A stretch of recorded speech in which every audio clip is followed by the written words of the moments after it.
We can regard this phenomenon at many different levels. We can regard it theoretically.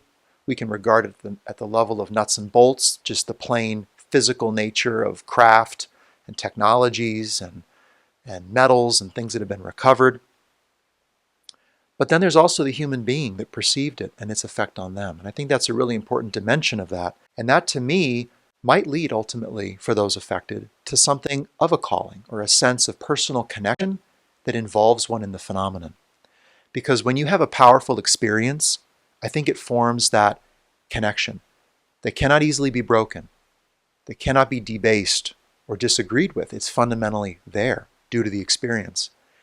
And if you can acknowledge that connection and move in the direction of it, it might yield a relationship. Connection may then lead to relationship. And with relationship comes a sense of direction in involvement, which is purpose or calling.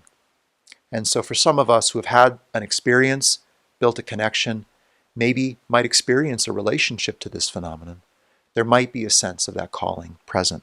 And I would invite you to consider if that's true for you. Do you have a relationship with this phenomenon? As it moves, does something in you move? As the disclosure of this to the public takes place, how does that impact you?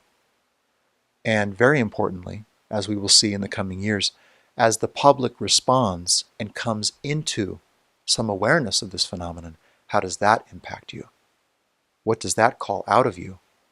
Does it get you up out of the armchair, moving in some way? I invite you to consider that for yourself.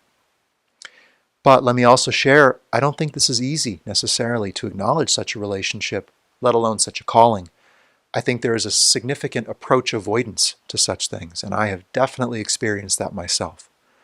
I have been connected to this for a long time. I have been unknowingly in relationship, and then later knowingly in relationship, but across all of that, even to this day, I experience a significant approach avoidance, or even maybe an approach aversion to the topic. And I think that's for multiple reasons. I think it's the topic itself. It is inherently discomforting, disquieting. It is unsettling based upon the paradigm that we all function within every day, myself included. There is serious risk and hazard that gives rise to concern as to how this will affect our world. Who are the entities involved? What impact are they having?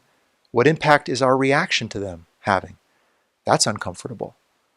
But also, I think when you touch something that really has your name on it and that's going to require things of you outside of what or beyond what you might normally want to give, outside your limits and your boundaries, that's uncomfortable.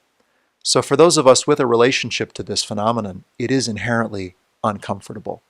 And it implies us. It implicates us in the future course of action that might need to be taken. We're not just interested onlookers, bystanders, people like a fly on the wall, with no personal responsibility in the equation. There is personal responsibility for those of us who have this connection. And I think many, many more people, millions of people, are going to wake up to that connection as this begins to dawn as a disclosed reality in the world. They're going to wake up to that feeling themselves and have to go through that discomfort, process that event, process their relationship to it. And that won't be easy for them either. But look at it, folks. This is life moving. This could be species interaction on a planetary scale or beyond. Somebody has to take responsibility on the human side. Who is that?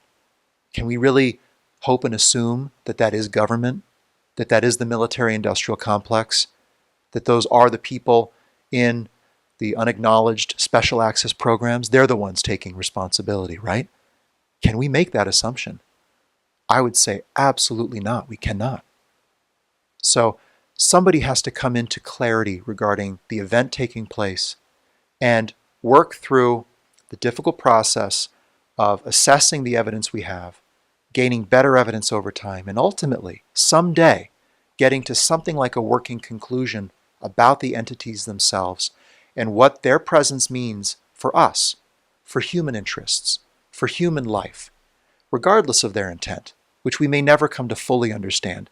But we do need to decode it to a degree to inform our response to them. And across 76 years or more, what response have we been able to make? There is an inherent problem in our approach to this phenomenon. And I hope in this podcast to really explore that and to get out onto the table right here where we can look at it, some possible breakthrough solutions that can enable us not to factually prove this phenomenon to everyone all at once, but to make intelligent assessments that iterate forward toward that working conclusion so that we can ultimately make gradations of response. We can respond to it gradually over time, intelligently, and according to our collective human interest for survival and advancement. To me, that's the project.